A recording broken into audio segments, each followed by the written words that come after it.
¿Existe en estos momentos una fraternidad mundial secreta que conspira para controlar el mundo? O peor aún, ¿está ya en marcha el plan aterrador? ¿Hay ya colocadas por todo el mundo armas destructoras para provocar una catástrofe? ¿Se puede detener?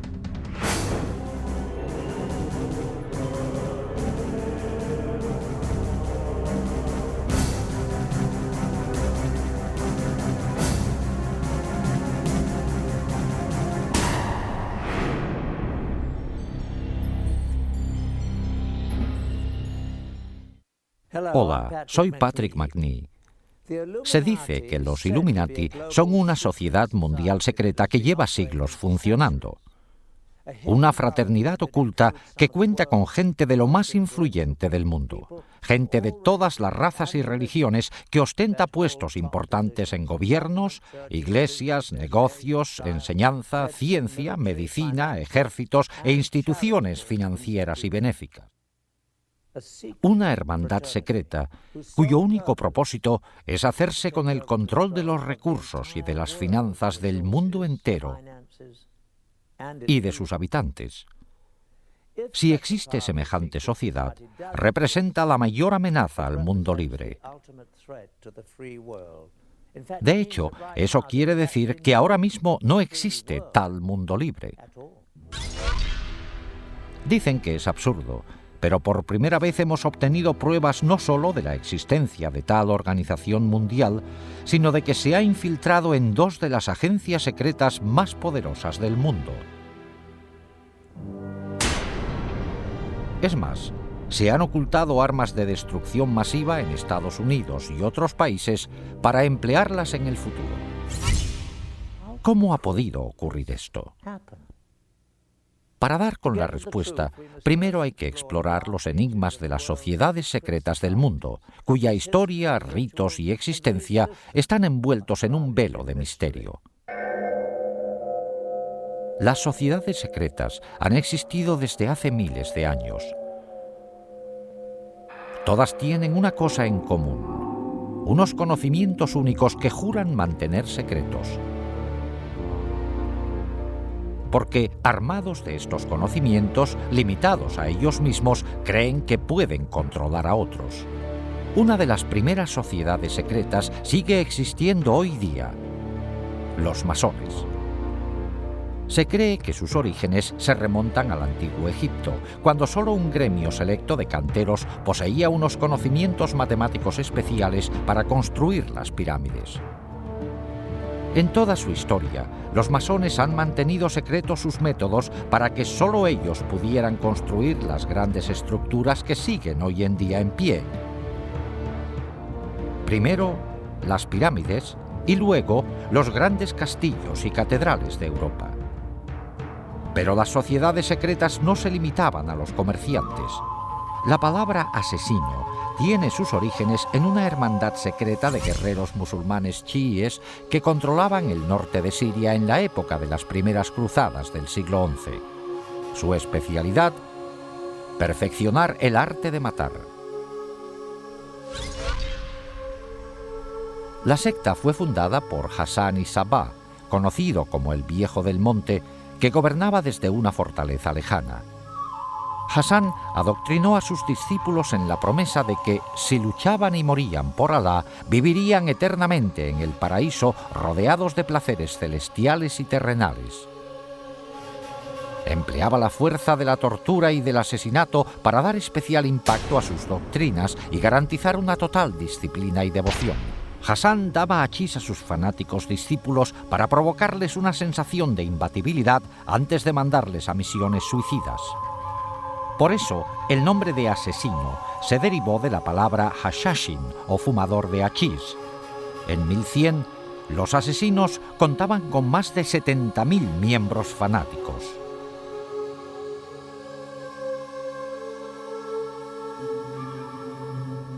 En la misma época histórica se fundó otra hermandad secreta, los Templarios. El Priorato de Sion era una fraternidad de caballeros creada en la Francia medieval con la intención de mantener la estirpe merovingia y restaurar su monarquía en Francia. Su sede oficial era la abadía de Notre-Dame du Mont de Sion en Jerusalén. En 1117, Balduino I, rey de Jerusalén, quedó muy agradecido al priorato por sus servicios para ayudarle a lograr el trono. A cambio, el rey negoció la fundación de los Caballeros Templarios como extensión militar y administrativa del priorato de Sion. Los Caballeros Templarios se habían creado 10 años antes, con el fin de proteger a los peregrinos que se dirigían a la Tierra Santa. Durante su estancia en Oriente Próximo, los templarios entraron en contacto con los musulmanes, incluidos los asesinos. De hecho, después de las cruzadas, debido a los enemigos que tenían en común, los asesinos se refugiaron entre los templarios, dejando huella en los soldados cristianos de muchas de sus ideas fanáticas y destructivas. Con el tiempo, los templarios dejaron de ser una organización cristiana convencional y su doctrina y ritos secretos eran mucho más místicos, herejes y ocultistas.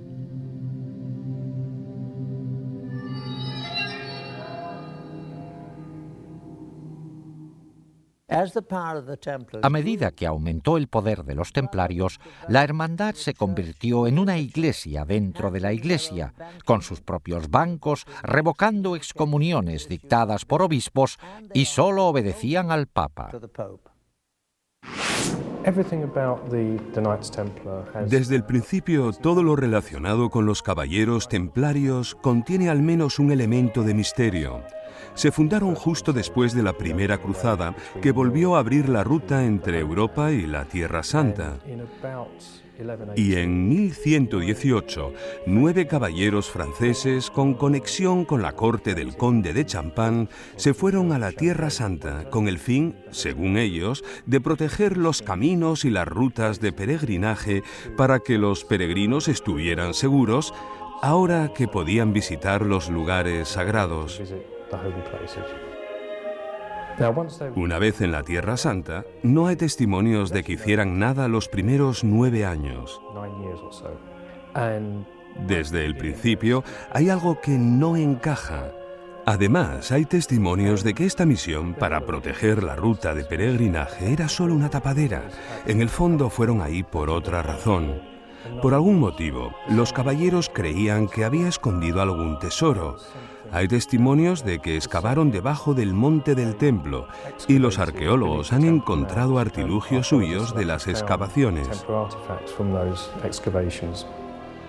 Al parecer, los templarios pasaron muy poco tiempo en los caminos. De los 9 años de estancia, la mayoría lo pasaron excavando túneles debajo del monte del templo, el emplazamiento original del templo bíblico de Salomón. ¿Qué iban buscando? El templo de Salomón llevaba mucho tiempo destruido.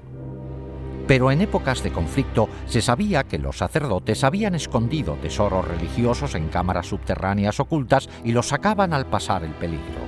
En la Biblia se dice que el Arca de la Alianza y otros tesoros sobrevivieron así varias invasiones extranjeras. Quizá el Santo Grial hubiese sobrevivido también en el laberinto debajo del templo a la espera de que la humanidad redescubriera su poder. Por cierto, no fue casualidad que los caballeros se instalaran en una mezquita situada en el antiguo emplazamiento. De hecho, fue después de su estancia cuando se hicieron llamar templarios o caballeros templarios. Un monje llamado Bernardo, que luego acabó siendo San Bernardo, intervino en la fundación de los templarios. San Bernardo se ocupaba de descifrar textos en hebreo antiguo. Aunque Bernardo era muy mundano en muchos aspectos, también era muy espiritual de un modo bastante insólito para su época. Le atraía mucho el lado femenino de la religión, los cultos a las vírgenes negras, sobre todo del sur de Francia, que son muy misteriosos, casi paganos.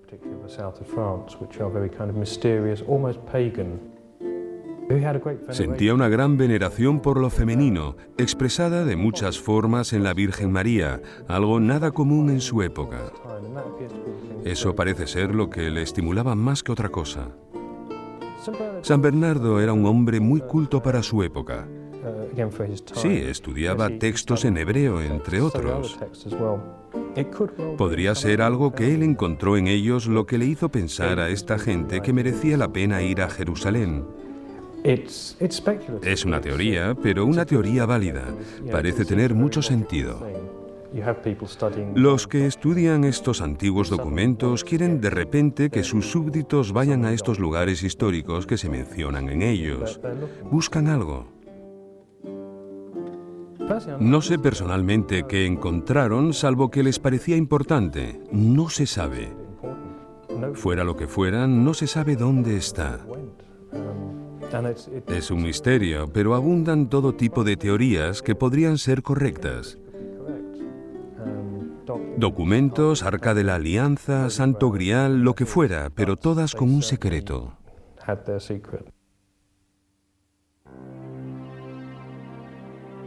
En un texto muy antiguo hay constancia del hallazgo. Nos dirigimos a la cámara secreta e hicimos bajar como antes a un compañero nuestro.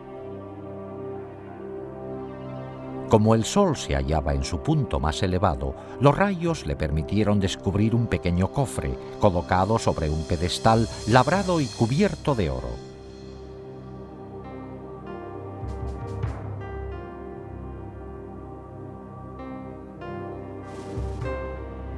Nos dio la señal para el ascenso y lo sacamos de inmediato. Lo hemos traído para que lo examine el Consejo Supremo. ¿Qué había en este cofre para que los templarios se emocionaran tanto? Lógicamente, a un grupo de caballeros cristianos con voto de pobreza no les interesaba nada material. Es más probable que fuera un objeto con un gran significado religioso. Hoy día no se sabe aún exactamente qué encontraron los templarios en la cámara secreta.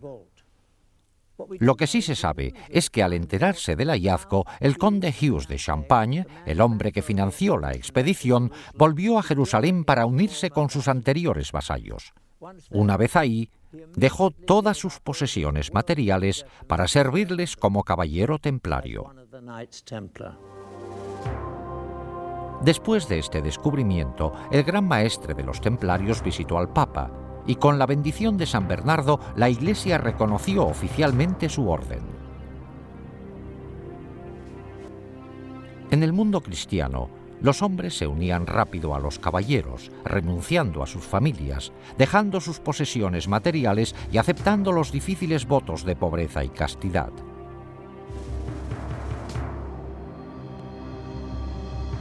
El voto de pobreza es el motivo de que se hicieran ricos, porque quien se hiciera miembro de la orden, quien se hiciera templario, tenía que entregar todas sus posesiones.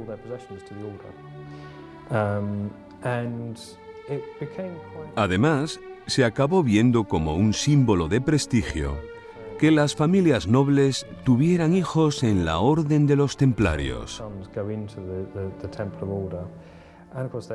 Y por supuesto, el dinero o las propiedades que tuvieran iban a las arcas. Además, cuando el Papa aprobó la orden, la bendijo y dijo que era bueno que quienes quisieran impresionar al Papa donaran fincas y dinero a esta nueva orden. Y en cantidades ingentes, ningún caballero podía poseer nada. O sea que todas las posesiones como fincas, castillos, ganados y dinero que se les regalaba iban a parar a la orden.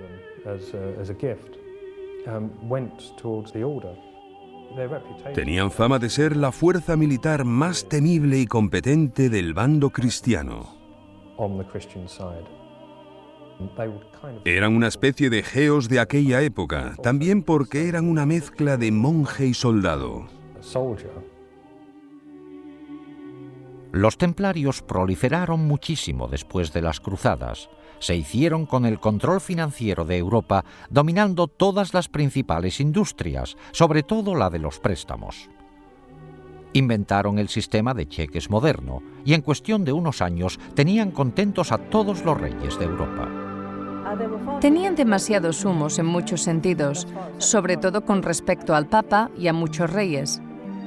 Eran sumamente ricos, parecían ser los amos del mundo. La mayoría de los historiadores cree que recibieron su justo castigo por su riqueza.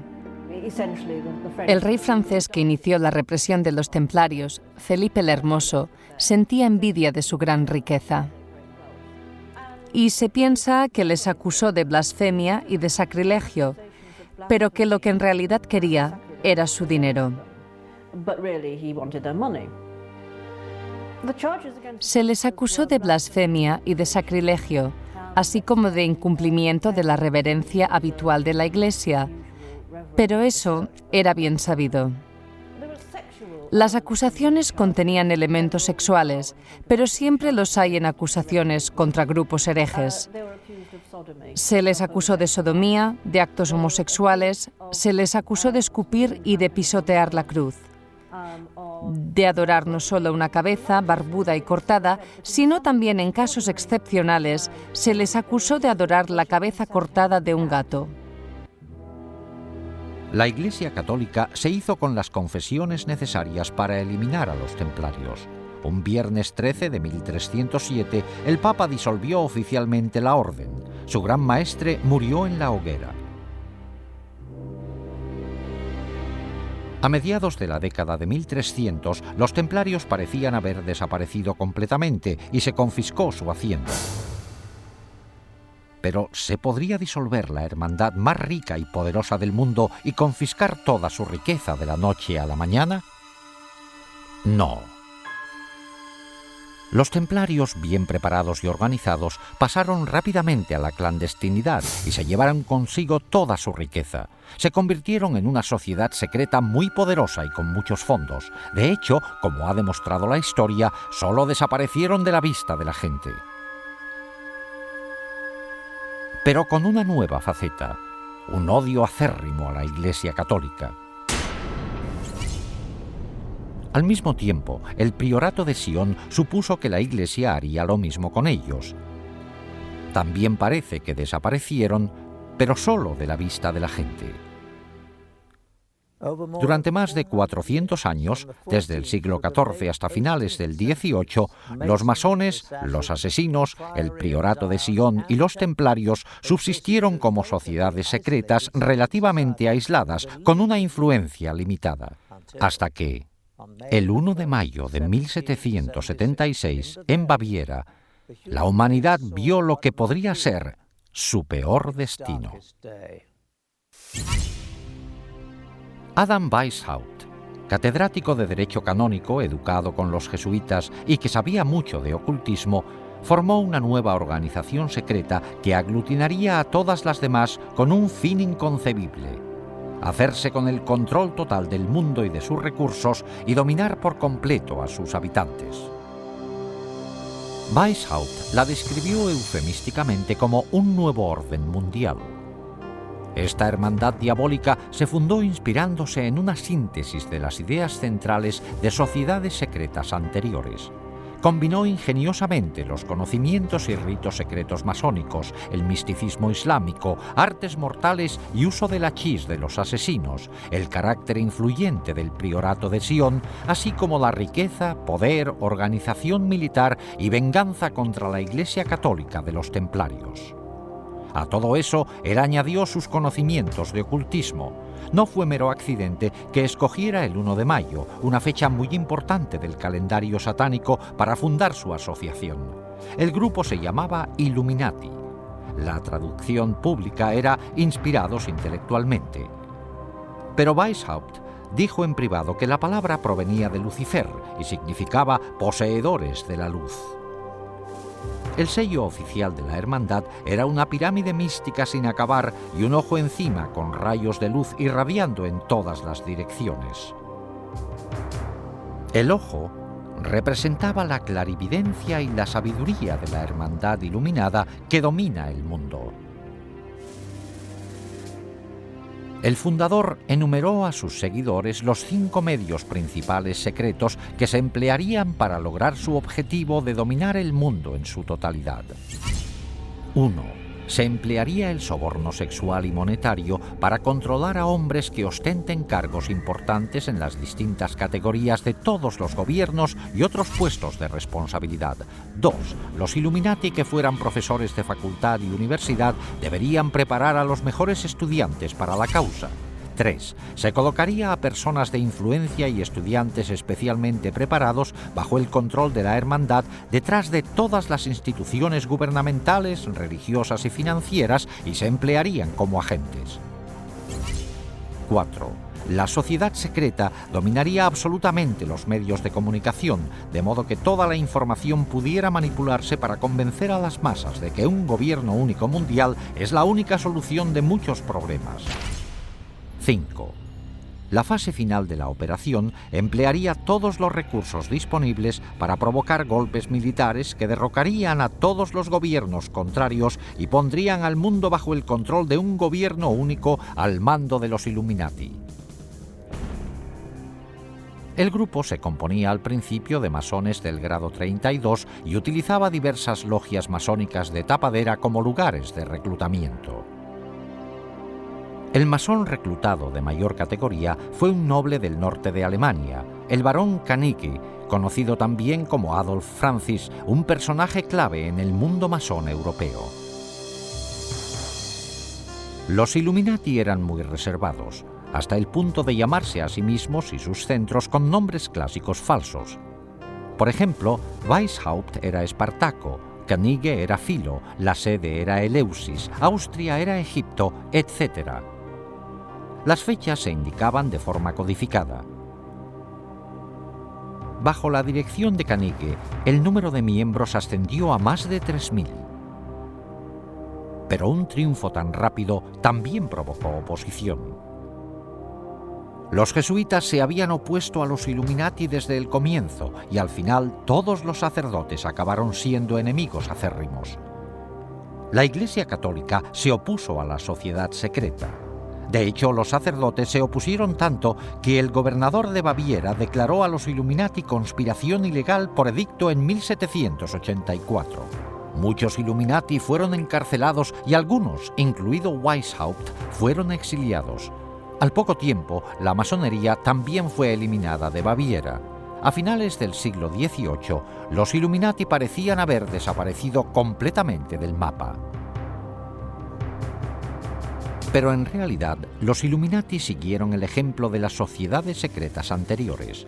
Pasaron a la clandestinidad y añadieron un objetivo secreto más: infiltrarse y derribar la religión católica.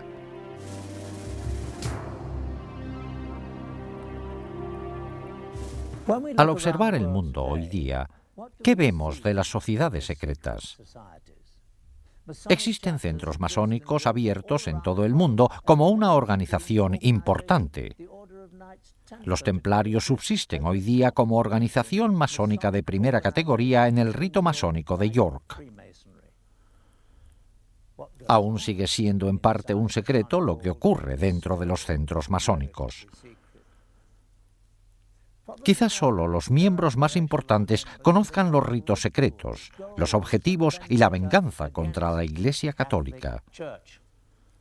Los masones y los templarios han sabido integrarse muy bien en las sociedades más respetadas del mundo.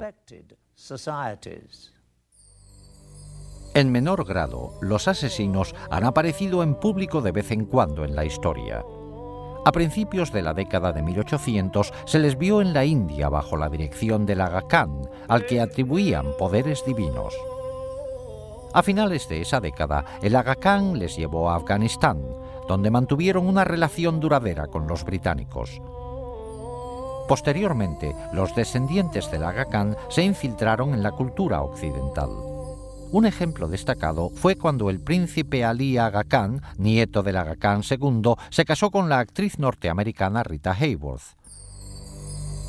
¿Han quedado los asesinos, como orden secreta homicida, relegados ya al pasado? Por el derramamiento de sangre actual a manos de extremistas islámicos, se diría que los asesinos siguen vivos y activos. El priorato de Sion también sigue en pie. De hecho, se piensa que varias figuras históricas ilustres han ejercido de grandes maestres del priorato y existen pruebas que lo confirman. En 1975 se descubrió algo en una biblioteca de París. Se encontraron unos pergaminos llamados Le Dossier Le Carré. En estos documentos se revela que entre sus miembros secretos estaban Leonardo da Vinci, Víctor Hugo e Isaac Newton. Hay quienes atribuyen al priorato la creación de la Unión Europea. Se cree que el anterior presidente de Francia, François Mitterrand, era miembro del priorato, al igual que mucha otra gente con poder. En cuanto a la estirpe merovingia, que los miembros del priorato juraban proteger, aún se mantiene. Por matrimonios entre parientes, la mayoría de las familias reales europeas pueden decir que son de ascendencia merovingia, y se dice que de estas familias reales han salido los 44 presidentes de Estados Unidos. Estas conexiones por todo el mundo a través del priorato de Sion eran el medio del que se valían los Illuminati para influir en la política y en el poder mundiales. Pero, ¿qué pasó con la sociedad más secreta de todas? Los Illuminati de Weishaupt. La hermandad que prometió unir a todas las demás sociedades secretas para dominar el mundo. ¿Sigue dedicándose activamente a su plan diabólico de dominar el mundo? Por supuesto, nuevos hechos sorprendentes descubiertos revelan que es más fuerte que nunca. El estudio de una sociedad secreta es como estudiar las corrientes de un lago. Las ondas de la superficie nos dan pistas para saber lo que pasa en el fondo. El gran plan de los Illuminati requería infiltrarse en los gobiernos de todo el mundo. En nuestra amplia investigación nos hemos centrado solo en un objetivo, la antigua Unión Soviética, para ver cómo la manipularon los Illuminati. Un modo efectivo de lograr el control de un gobierno sería penetrar en sus servicios de espionaje. Una información recién publicada de los archivos de la KGB aporta datos inéditos. Ahora que ya no existe la Guerra Fría, se está sacando ilegalmente información secreta de cámaras cuidadosamente vigiladas en lo que antes era la Unión Soviética. Con el cambio a una economía de mercado, muchos artículos antes no disponibles para los rusos van a parar al extraperlo. Se dice que en la nueva Rusia todo se vende, incluidos secretos de Estado y los espías que los guardaban. Con el derrumbe de la Unión Soviética se disolvió la KGB. El nuevo gobierno creó sus nuevas agencias propias de seguridad y de espionaje y empleó a muchos trabajadores de la antigua KGB, pero dejó a muchos sin trabajo. Incluso a los que tenían empleo no se les pagaba a menudo lo prometido. Observamos que muchos empleados de la antigua KGB estaban dispuestos a aportar información personal de sus actividades secretas en la agencia por un precio. Sin embargo, cuando se mencionaba el tema de los Illuminati, ninguna cantidad de dinero podía persuadir a nadie a hablar de ello. Interpretamos esto como una señal definitiva de que íbamos por buen camino y de que estábamos a punto de correr el peligro de descubrir la presencia de la hermandad secreta en la KGB. Los antiguos empleados de la KGB estaban dispuestos a mandarnos a fuentes clandestinas donde podríamos recabar más datos, pero por nuestra cuenta y riesgo. Aunque la mayoría de las pistas resultaron ser infructuosas, vimos que con paciencia, dinero y un poco de suerte es posible adquirir documentos soviéticos secretos. Con una cámara oculta grabamos numerosos encuentros durante varios meses en que intentamos obtener material relacionado. Esta transacción entre un contacto nuestro en Moscú y extraperlistas resultó ser uno de los encuentros más fructíferos. Aunque, como verán, no faltaron momentos de tensión.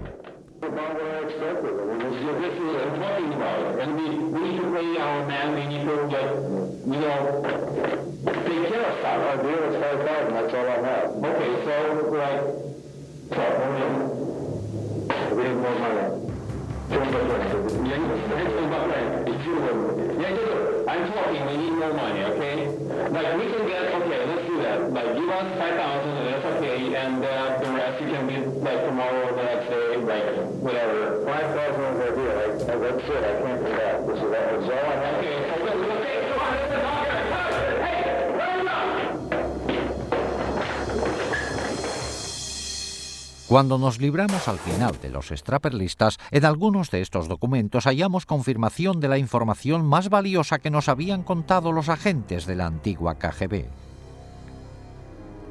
Tal y como nos habían dicho, efectivamente, la KGB registraba todas sus actividades en documentos, películas y cintas. Estas se almacenaban en unas instalaciones debajo de la sede de la KGB bajo la mayor seguridad. Probablemente estos eran los archivos más delicados de la agencia porque explicaban con todo detalle las actividades más secretas de la KGB y posiblemente su conexión con los Illuminati.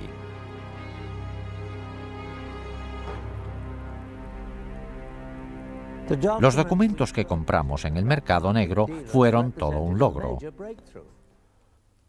No solo confirmaban que había más material revelador de la KGB, sino dónde se encontraba.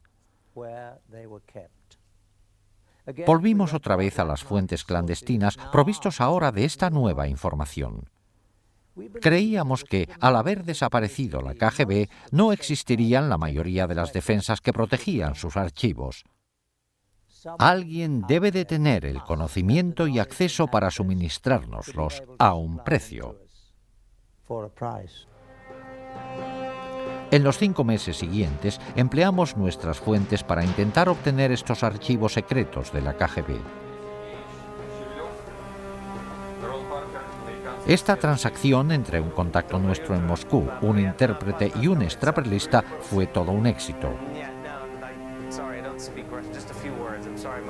Este encuentro tuvo lugar en una fábrica textil del distrito Sokornoky de Moscú. Este es el despacho del propietario ruso de la fábrica y que la emplea tanto para negocios lícitos como ilegales. Después de presentarnos e intercambiar unas palabras, se le pregunta al extraperlista si tiene ahí mismo el material de la KGB.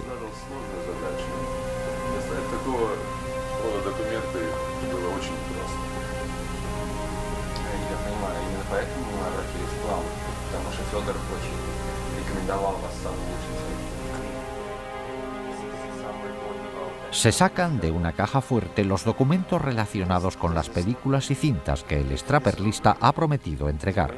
Después de inspeccionar los documentos y verificar su autenticidad, la transacción se da por terminada.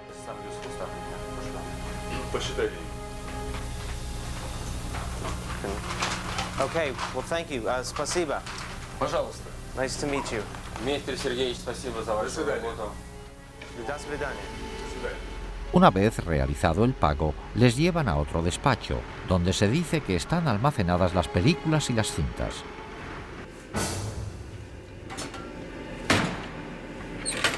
Y por fin, aparecen los documentos, cintas y películas que nos habían dicho.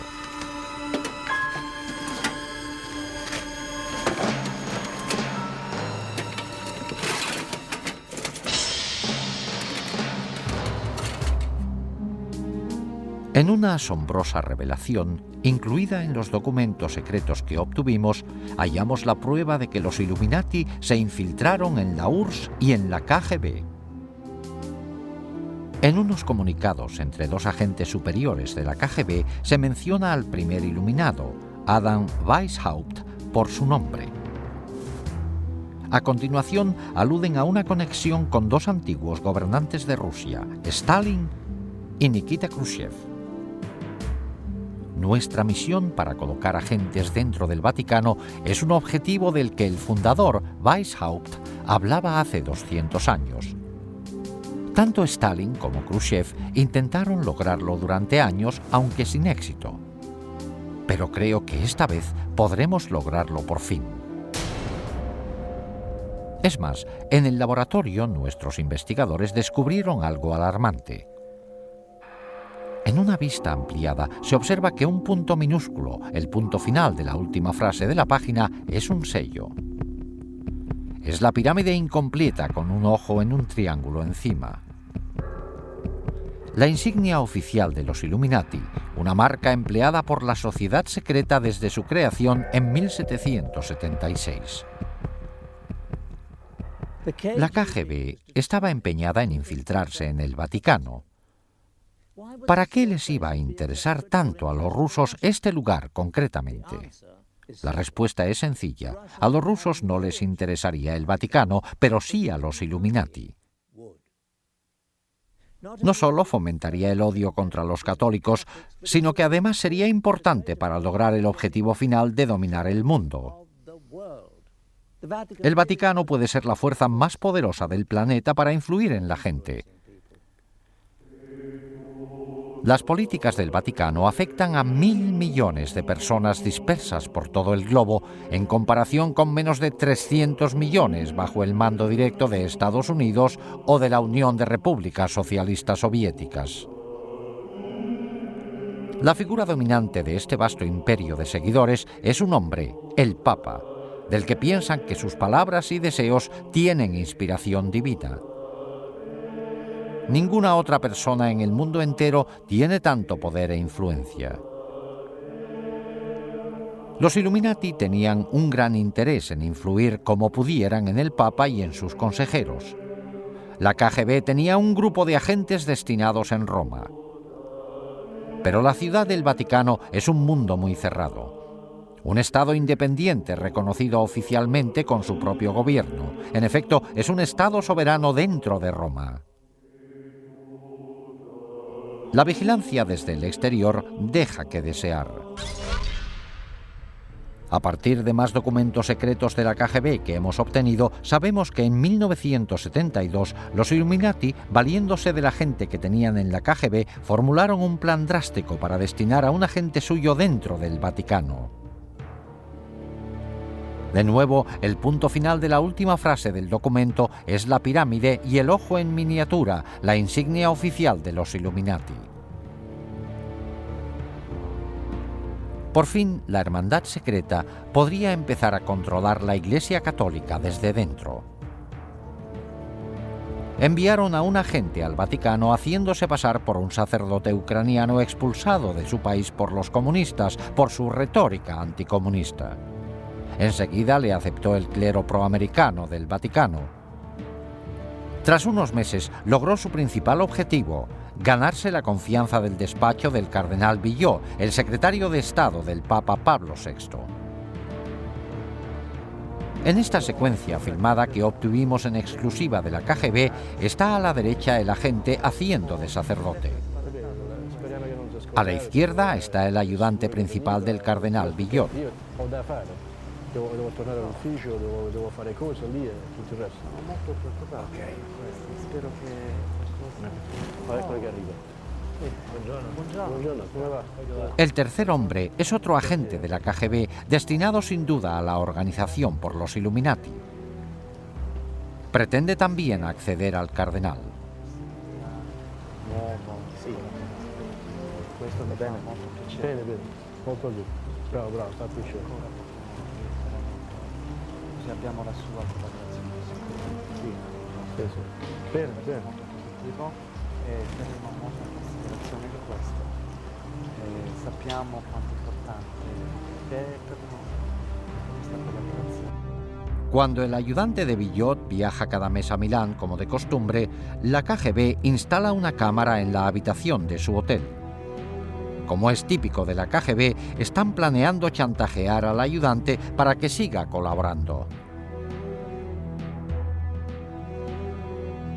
Durante varios días, una mujer hace amistad con él y se gana su confianza. En la película se ve que se preparó bien la trampa.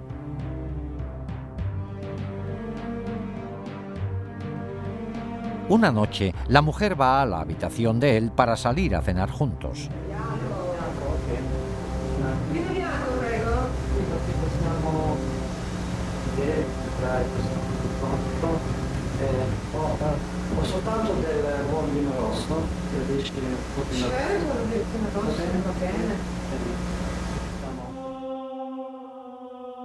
Mientras él se va a servir unas bebidas, ella se quita la blusa.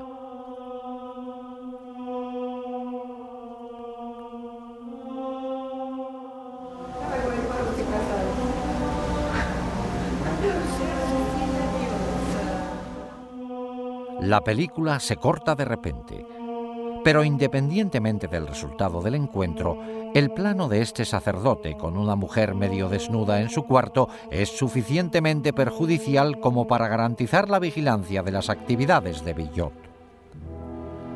Claro que, al poco tiempo, los agentes de la KGB al mando de los Illuminati empezarán a buscar modos de manipular al mismo Villot. Una vez logrado, estarán muy cerca del núcleo del catolicismo, el Papa Pablo VI.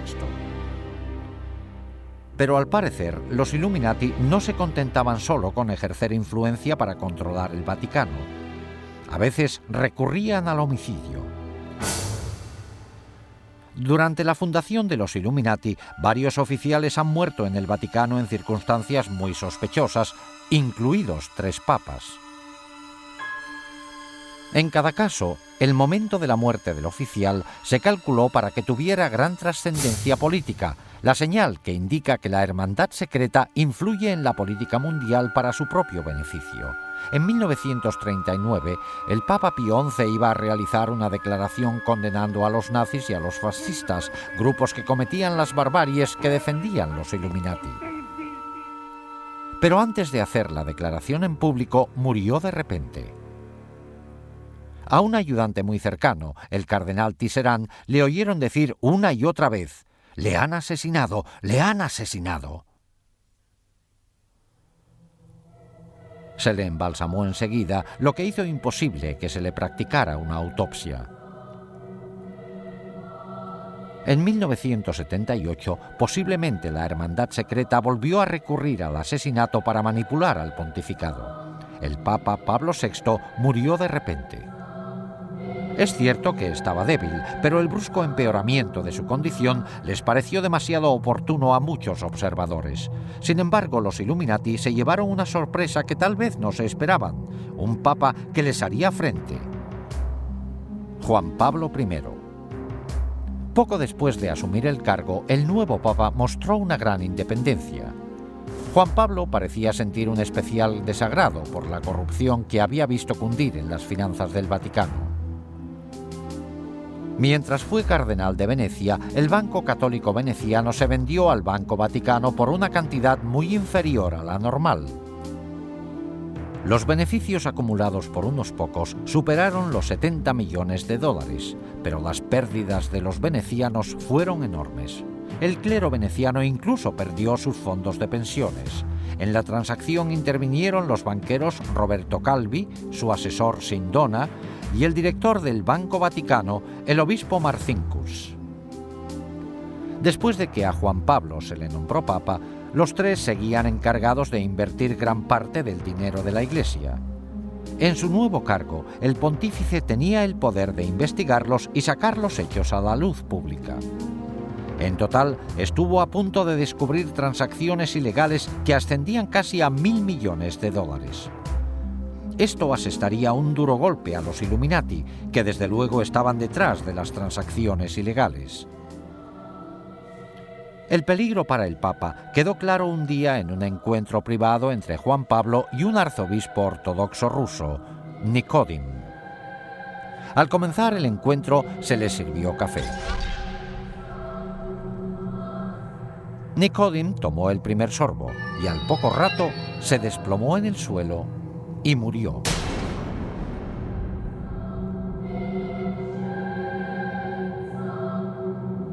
La cara se le desfiguró con un gesto horrible, como retorciéndose del dolor. El Papa, estupefacto, volvió a colocar su propia taza antes de dar un sorbo. Seguramente pensó que habían envenenado el café por él. Sin embargo, el médico declaró que el arzobispo había muerto de lo mismo que los demás en el Vaticano, de una fuerte trombosis.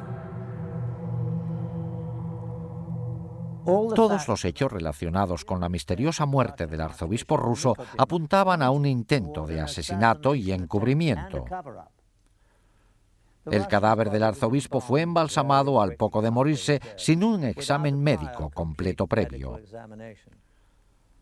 Después del embalsamamiento sería imposible realizar una autopsia exacta para ver la causa de su muerte, sobre todo si hubo envenenamiento. Además, el café que bebió el arzobispo no se recogió nunca para analizarlo y no se llevó a cabo jamás una investigación forense. Aunque desaparecieron las pruebas, para muchos estaba claro que el Papa se había librado por poco de que le asesinaran 10 días solo después de ser elegido. El incidente fue tan espantoso que Juan Pablo convocó una reunión en secreto con sus 4 cardenales principales para discutir la situación. La reunión se celebró el 28 de septiembre de 1978. En la sala estaban solo los 4 cardenales y el Papa. Hoy día se sigue sin saber exactamente qué dijeron, pero al Papa le pidieron que tomara medidas. Puso fin al mandato del cardenal Billot como secretario de Estado. Este era el mismo cardenal Billot a cuyo ayudante se había chantajeado en las películas de la KGB en 1972. En esos 6 años, este cardenal debió también de caer en la trampa de los Illuminati. Su destitución implicaba que el Papa había descubierto al menos una parte del plan secreto. Pero ni siquiera Juan Pablo pudo evitar la muerte a manos de los Illuminati. Esa noche, el pontífice se retiró antes de lo normal y se llevó con él apuntes de la reunión secreta para meditarlos. A las 5 de la madrugada, la ayudante más próxima al Papa, Sor Vincenza, empezó a preocuparse. Su santidad nunca se había quedado dormido. Miró por la puerta. Juan Pablo estaba sentado en la cama con la luz encendida, como si estuviera leyendo. Tenía papeles alrededor. Pero, para sorpresa de ella, su rostro tenía la misma expresión desfigurada y agonizante que la que ella vio en el arzobispo Nicodim días antes. Juan Pablo murió a los 33 días de ser nombrado Papa. Tras más de 200 años de perfeccionar sus artes secretas, los Illuminati ocultaban sus huellas con gran precisión. Aunque el Papa le había destituido de su cargo como secretario de Estado horas antes, el cardenal Billot asumió el mando. Como cardenal más importante, él era ahora el Papa provisional. Se encerró en el cuarto del Papa para recoger los medicamentos y la mayoría de los papeles que había, incluidos los apuntes de la reunión secreta. También se llevó los dulces que le gustaba tomar al pontífice cuando leía, e incluso sus gafas y zapatillas. Estos artículos no se volvieron a ver jamás. Luego, Billot mandó a Sor Vincenza a un convento, tras prohibirle que dijera a nadie que había encontrado al Papa muerto ni nada de lo que había visto. A las 6:10 de la mañana ordenó que llamaran a los embalsamadores, pero lo más chocante es que llegaron casi al momento. Se calculó que, dada la distancia que tenían que recorrer los embalsamadores, les debieron de contactar a las 4:45 de la mañana, 15 minutos antes de que la hermana descubriera al Papa. A las 7:30 se realizó un comunicado público. La causa de la muerte fue un paro cardíaco. En vez de Sor Vincenza, se dijo que el secretario del Papa, Monseñor Maghe, le había encontrado muerto y la hora se cambió a las 5:30.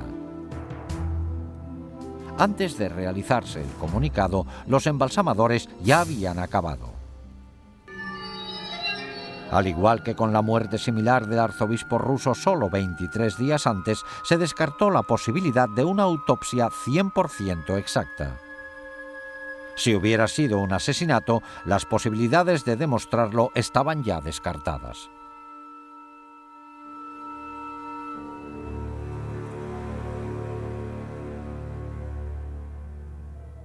Diez días después del funeral de Juan Pablo, el cardenal Billot reunió al cónclave para nombrar a un sucesor.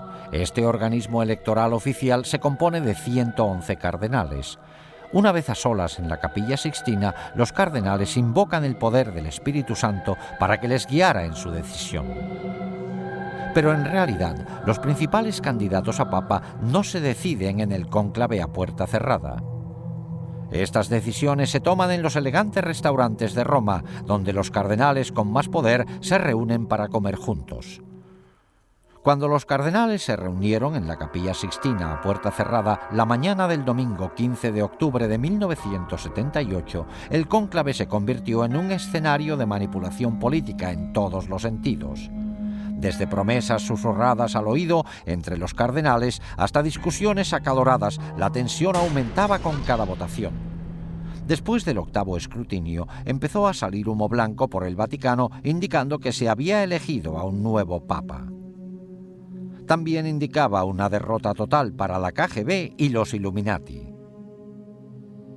El nuevo pontífice era un polaco anticomunista acérrimo, Juan Pablo II. Pero los Illuminati no se dan por vencidos fácilmente. El 13 de mayo de 1981, Mehmet Ali Achka, un hombre buscado en Turquía por asesinato, esperaba de pie entre la multitud a que pasara el Papa fuera de la Basílica del Vaticano. Según Ali Achka, Juan Pablo II salió del Vaticano en un vehículo blanco sobre las 5 de la tarde. Al pasar el Papa, Ali Achka sacó una pistola y le disparó 3 veces antes de que la gente lo tumbara. El Papa quedó herido de gravedad, pero se recuperó para continuar con el pontificado. Al principio, Ali Achka afirmó que había actuado a solas, pero los investigadores se convencieron de que una conspiración mucho mayor se había valido de este desequilibrado para cometer un asesinato. Al poco tiempo, Ali Achka confesó que el incidente fue parte de una conspiración búlgara de la KGB. Pero, por supuesto, Bulgaria y la URSS negaron estar implicadas. Cuando el tribunal le condenó a cadena perpetua, se mostró sorprendido de que se le dejara cargar con toda la responsabilidad a él solo. Entonces empezó a facilitar datos precisos de la conspiración a investigadores italianos y nombró a todos los implicados.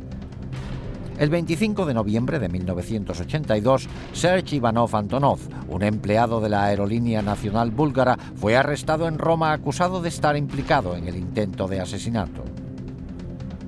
Poco después, la lista aumentó al incluirse a 3 búlgaros más y a 4 turcos. En julio de 1983, cuando trasladaron a Achka a otro centro, admitió en público la conexión de la KGB, mientras gritaba a los reporteros que la KGB y el servicio de espionaje búlgaro estaban implicados. Más tarde, explicó que había sido entrenado en Bulgaria y Siria por expertos en terrorismo internacional de la KGB. También confesó que Antonov era cómplice, así como 2 empleados de la embajada búlgara.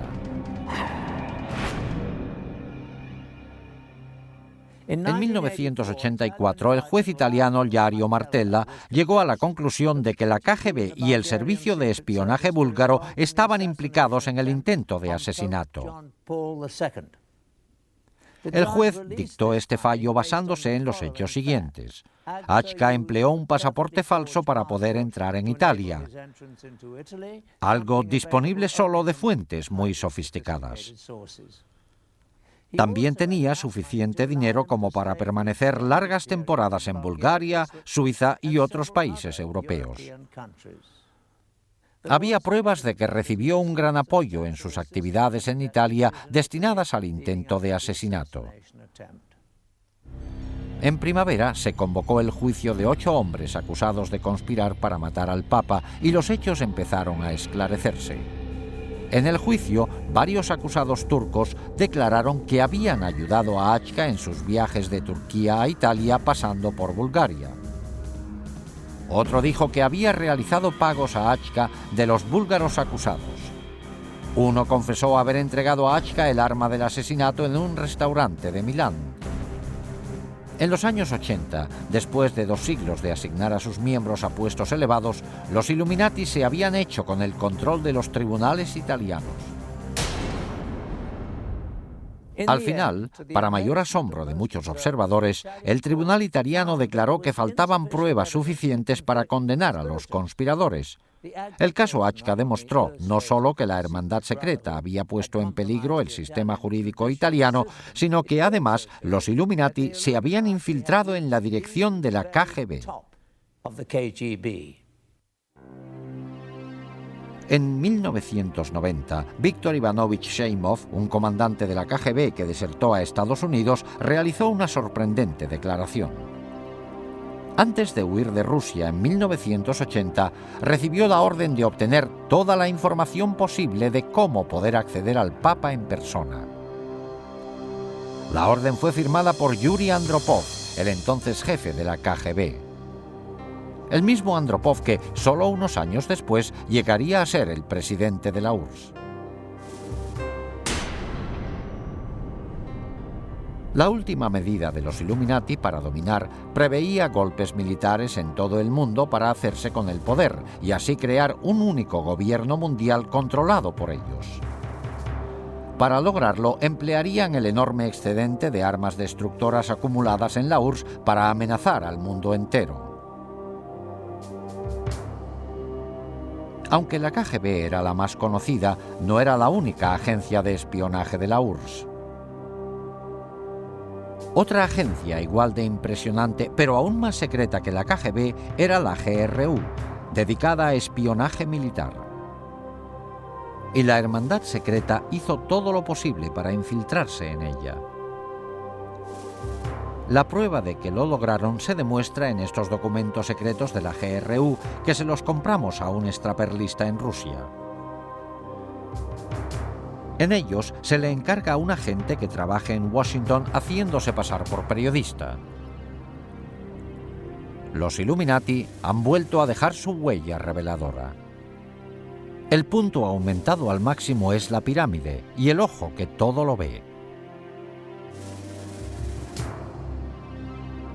Mientras que la KGB recopilaba información sobre figuras políticas e influía en la política mundial, la GRU recopilaba datos esenciales para lograr objetivos militares. Algunas actividades de la GRU estaban destinadas a lograr objetivos en varios conflictos actuales como Afganistán. Pero la misión principal de la GRU eran los preparativos para futuras guerras con otros países, sobre todo con Estados Unidos. Esta era la agencia prevista para colocar las armas destructoras para la fase final del plan secreto de los Illuminati. Los agentes de la GRU estaban preparados a la perfección para ese fin. En la época de la Guerra Fría, desde el principio hasta el final, prácticamente en todo el servicio militar, nos empleaban para preparar militarmente a la Unión Soviética para una futura guerra con Estados Unidos. Aparte de su formación militar, los agentes de la GRU recibían 3 años de entrenamiento exhaustivo. Aprendían a usar todos los instrumentos y técnicas de espionaje y se hacían expertos en explosivos. En cuanto estaban preparados, les destinaban a países extranjeros. A algunos les hacían pasar por diplomáticos e iban a trabajar en embajadas. Otros asumían cargos de periodistas, como es el caso de los documentos secretos que obtuvimos con la insignia de los Illuminati. Uno de ellos fue Stanislav Lunev, un antiguo coronel de la GRU que en 1992, después de 20 años en la agencia, fue el oficial militar de mayor categoría de Rusia en desertar. En su libro, así como en una entrevista exclusiva con nosotros, Lunev nos muestra directamente los entresijos de la GRU. Aunque no se le veía la cara, no mencionó siquiera a los Illuminati, aunque en ningún momento negó su existencia ni su colaboración con la GRU. Sin embargo, revela algunos hechos sorprendentes.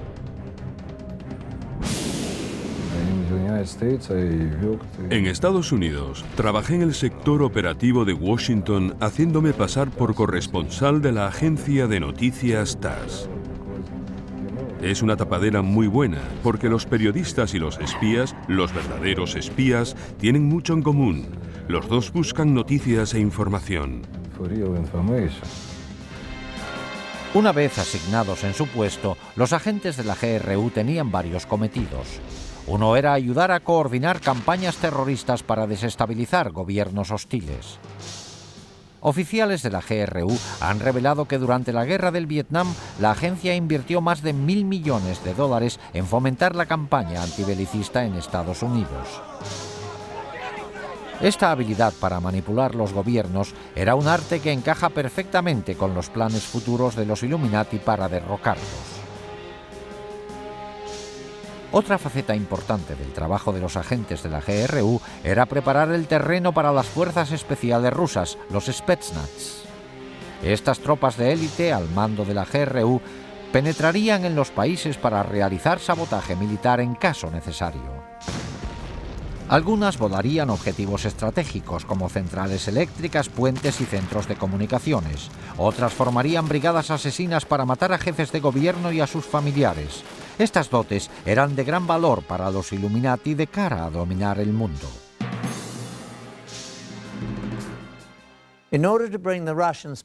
Para trasladar las fuerzas especiales rusas al extranjero cuando hiciera falta, la GRU tenía que cerciorarse de que tuvieran acceso para cruzar las fronteras. Para esto contaban con la KGB. La agencia era excelente para lograr entrar en países hostiles. Necesitaba poder destinar a sus espías de forma coherente para sonsacar información. La KGB a menudo recurría al sexo y al chantaje para lograr sus objetivos. En esta película, tomada con cámara oculta, el hombre de la derecha es un agente de la KGB haciendo de cuervo, un hombre con la misión de seducir a alguien para espiar. Este cuervo está tentando a un guarda fronterizo mexicano.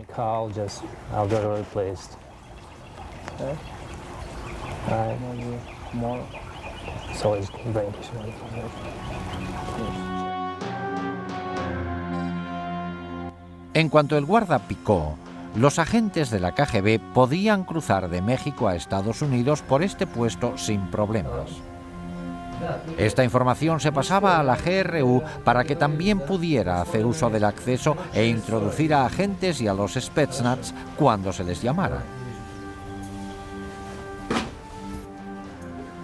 So, will you call me? I call you. You will? Anyway, I'll contact you, you know what I mean? I'll call you. I'll find you, then I'll call you. Are you okay? Yeah, okay. Okay. Para ejecutar el programa de caos mundial y golpes militares, la Hermandad Secreta se sirvió de la GRU para colocar por todo el mundo agentes clandestinos y armas destructoras. Estas armas permanecerían ocultas en lugares estratégicos hasta que hicieran falta. Cuando los Illuminati lo decidieran, los agentes saldrían a la luz y se emplearían las armas.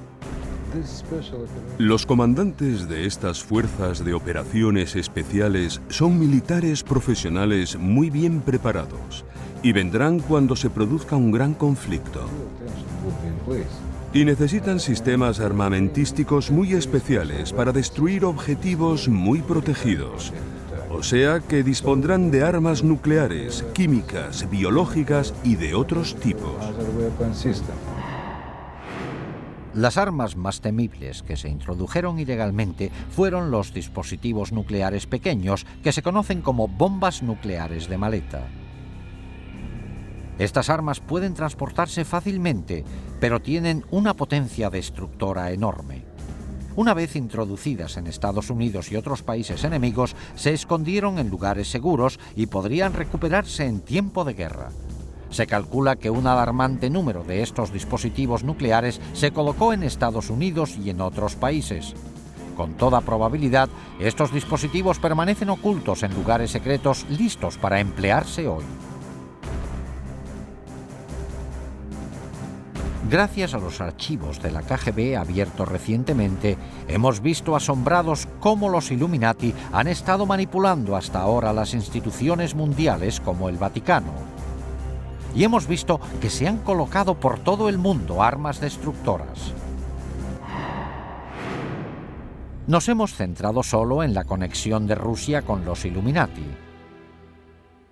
Desde que Adam Weishaupt fundó la Sociedad Secreta en 1776, sus tentáculos se han extendido a muchas otras naciones del mundo. Incluso en Estados Unidos existen señales reveladoras. La más obvia se halla en el reverso del billete de $1. Se ven claramente la pirámide y el ojo, la insignia de los Illuminati, que se incluyó ahí en 1933 por orden del presidente Franklin D. Roosevelt. Debajo se lee en latín Novus Ordo Seclorum, que se traduce como Nuevo Orden Mundial.